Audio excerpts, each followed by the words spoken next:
तो यूक्रेन पर जितने भी हमले हुए उसकी जिम्मेदारी पुतिन का एक खास हिटमैन हमेशा लेता है, लेकिन अब ये हिटमैन जेलेंस्की के हाथ लग चुका है और रिपोर्ट ऐसी है कि जेलेंस्की के दबाव में वही हिटमैन अब पुतिन के खिलाफ हमले के लिए तैयार है। ये रिपोर्ट देखेंगे तो आपको इस महायुद्ध के डबल एजेंट के बारे में पता चलेगा।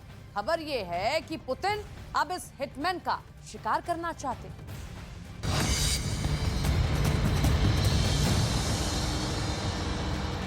मैन को नाटो की बुरी नजर से बचा कर रखा।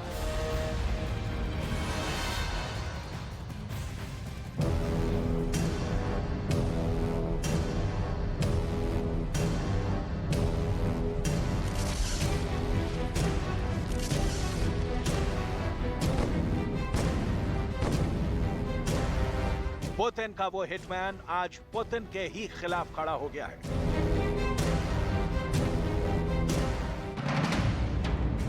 क्या पुतिन का हिटमैन गद्दारी पर उतर आया है? क्या पुतिन का हिटमैन बगावत कर चुका है? क्या पुतिन का हिटमैन धोखेबाजी के लिए तैयार है?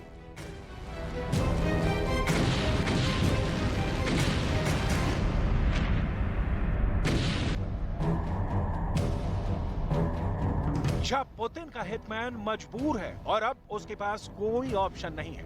पुतिन का यह हिटमैन बहुत ही खतरनाक है। इसका नाम है कामोव 52।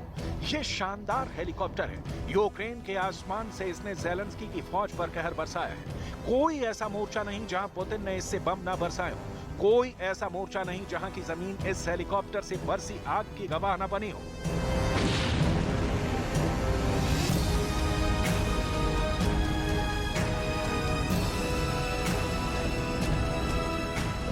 कीव से लेकर डॉनबास, मारियोपोल से लेकर खेरसोन, पुतिन के इस हेलीकॉप्टर ने ऐसी तबाही मचाई है कि जेलेंस्की की फौज ने जान की पनाह मांगी है। ऐसे में अचानक ऐसा क्या हुआ कि पुतिन का यह खतरनाक हेलीकॉप्टर आज रूस के ही खिलाफ खड़ा हो गया है? तो देखिए उसके कुछ वीडियो।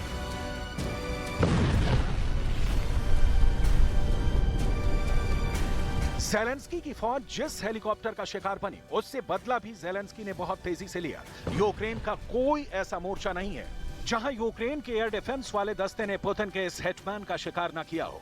ये तस्वीरें ऐसी हैं जिन्हें देखकर पुतिन को बहुत दर्द महसूस होगा। पुतिन का सिर चकरा जाएगा। पुतिन के कमांडर भी कहेंगे कि उनके हिटमैन को जेलेंस्की बहुत खौफनाक मौत दे रहे हैं, क्योंकि इन तस्वीरों में यही सच नजर आता है।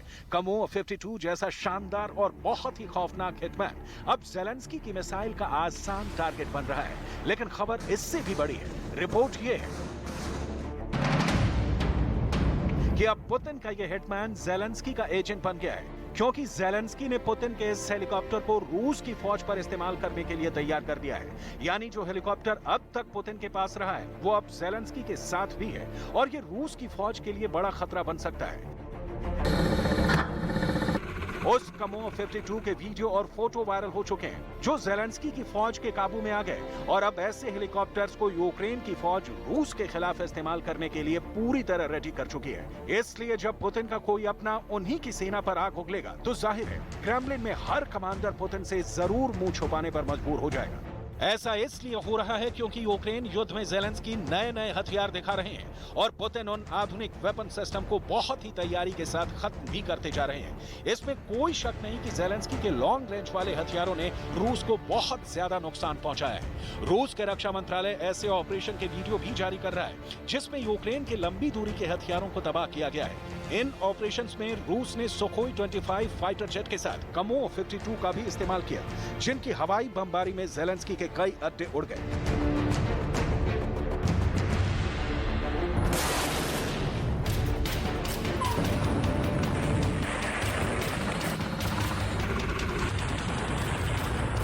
जिस युद्ध को 1 साल जल्द ही पूरे हो जाएंगे, उसमें सबसे ज्यादा मौत बांटने वाली मशीन कौन सी है? तो आप पाएंगे कि इसमें हेलीकॉप्टर का नाम सबसे आगे है।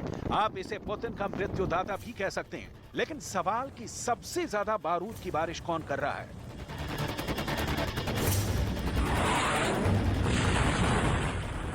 यानी यूक्रेन में सबसे बड़ा मृत्युदाता किसे कहा जा रहा है?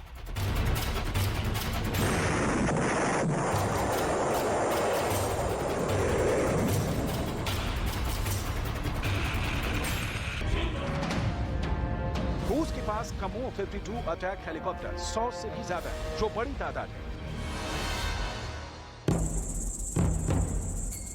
रूसी फौज को कवर देने के लिए कमो 52 अटैक हेलीकॉप्टर की मदद लगातार ली जा रही है। यूक्रेन में सबसे ज्यादा यही रूसी अटैक हेलीकॉप्टर एक्टिव है।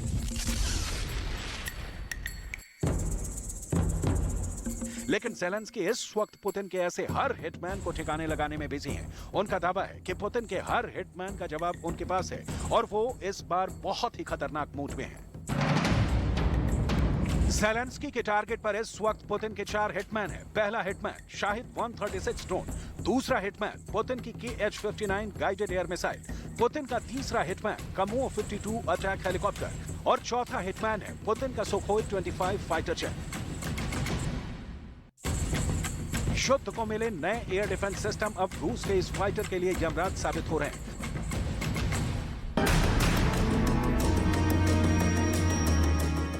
पुतिन को होने वाले नुकसान का अंदाजा इस वीडियो को देखकर लगाइए। जब ज़ेलेंस्की की एयर डिफेंस मिसाइल ने पुतिन के एक फाइटर जेट को मार गिराया, पुतिन का फाइटर बहुत नीची उड़ान भर रहा था। पायलट को यकीन था कि उसका कुछ नहीं बिगड़ेगा। ये है रूस का बॉम्बर फाइटर सुखोई 25। ये जहाज यूक्रेन की फॉर्मेशन को बहुत ज्यादा नुकसान पहुंचा चुका है। अचानक इस विमान से एक मिसाइल टकराती है और इस फाइटर का मिशन ओवर हो जाता है। पायलट एजेक्ट करता है, यानी वो सीट समेत पैराशूट के जरिए विमान से बाहर आ जाता है। जब पायलट पैराशूट से नीचे आ रहा होता है तब एक दूरी पर विमान को गिरते हुए और आग के गोले में तब्दील होते हुए देखा जा सकता है। रूस को अभी तक जो नुकसान हुए हैं उसमें हर तरह के विमान हैं। इनमें फाइटर जेट्स भी हैं और अटैक हेलीकॉप्टर भी हैं और ड्रोन भी हैं। विमानों में सुखोई 24 से लेकर सुखोई 25 और सुखोई 27 भी हैं, जबकि आधुनिक जेट्स में सुखोई 30 से लेकर सुखोई 34 से लेकर सुखोई 35 विमान भी हैं। हेलीकॉप्टर में रूस ने अपने पुराने Mi-35 से लेकर नए और बहुत आधुनिक कमो 52 हेलीकॉप्टर्स का भी बहुत नुकसान उठाया है। पुतिन को पता है कि पूरी दुनिया में इस वक्त ये चर्चा हो रही है कि यूक्रेन में युद्ध की वजह से रूस के हथियारों का जखीरा खत्म हो जाएगा। पुतिन को यूक्रेन में चल रहे युद्ध की हर बारीक रिपोर्ट दी जा रही है।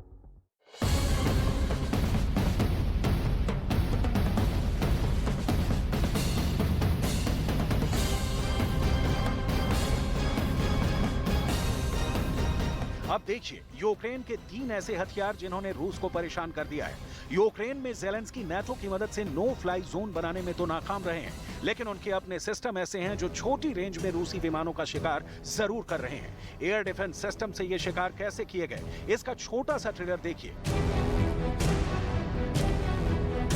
इन हमलों के पीछे यूक्रेन के 3 एयर डिफेंस मिसाइल हैं, जो भले पुरानी हैं, लेकिन रूस के खिलाफ असरदार साबित हो रही हैं। पहली है स्टिंगर सिस्टम, जो अमेरिका से मिली है। दूसरी है एस्ट्रेला और तीसरा है सोवियत दौर का S-300 एयर डिफेंस सिस्टम। सबसे पहले देखिए स्टिंगर का कमाल। 80 के दशक में अफगानिस्तान युद्ध में इस मिसाइल ने रूसी सेना का जीना मुश्किल कर दिया था। स्टिंगर मिसाइलों के सहारे ही अमेरिका ने अफगानिस्तान से रूस को खदेड़ दिया था।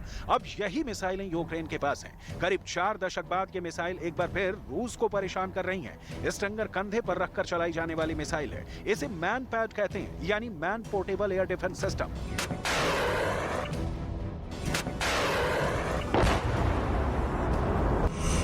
5000 मीटर की ऊंचाई तक हमला करने वाली ये मिसाइल हेलीकॉप्टर और ड्रोन के लिए खास कारगर मानी जाती है।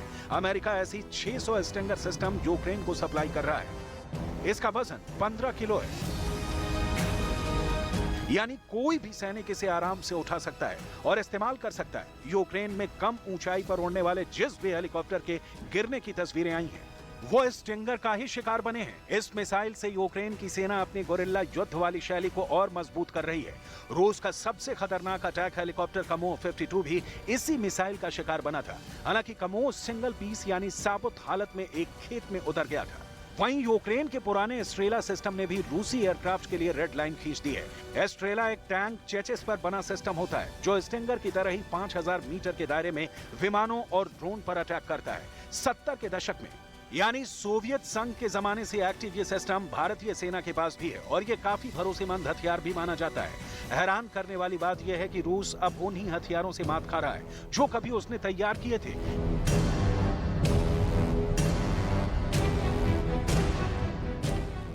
ऐसा ही एक और एयर डिफेंस सिस्टम है S-300। देखिए इसकी फायर पावर।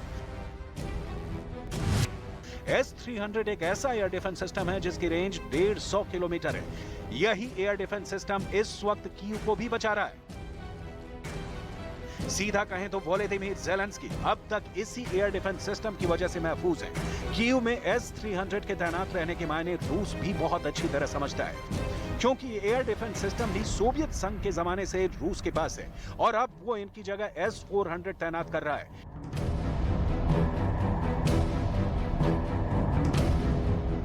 हेलीकॉप्टर वाली पावर से पहले ज़ेलेंस्की ने पुतिन के कई और हिटमैन को भी पहले नाकाम साबित किया और फिर उन्हें अपनी तरफ मिला लिया। यूक्रेन के पास जो एंटी टैंक मिसाइल है, उसने रूस की बख्तर वाली ताकत को पूरी तरह उधेड़ कर रख दिया है। चाहे T-72 हो, T-80 या फिर T-90 टैंक, ये एंटी टैंक हथियार रूसी सेना की हर बख्तरबंद गाड़ी पर भारी पड़ रहे हैं। रूसी टैंक पावर की बैकबोन कहे जाने वाले ये तीनों टैंक और BMP जैसे कई इन्फेंट्री फाइटिंग व्हीकल इस युद्ध में खिलौनों की तरह तबाह कर दिए गए। ऐसे ही हमलों और मिसाइलों को देखकर रूस की फौज कई जगह अपने टैंक और बख्तरबंद गाड़ी छोड़कर भी भागी है और अब वही टैंक ज़ेलेंस्की की फौज का हिस्सा बन चुके हैं।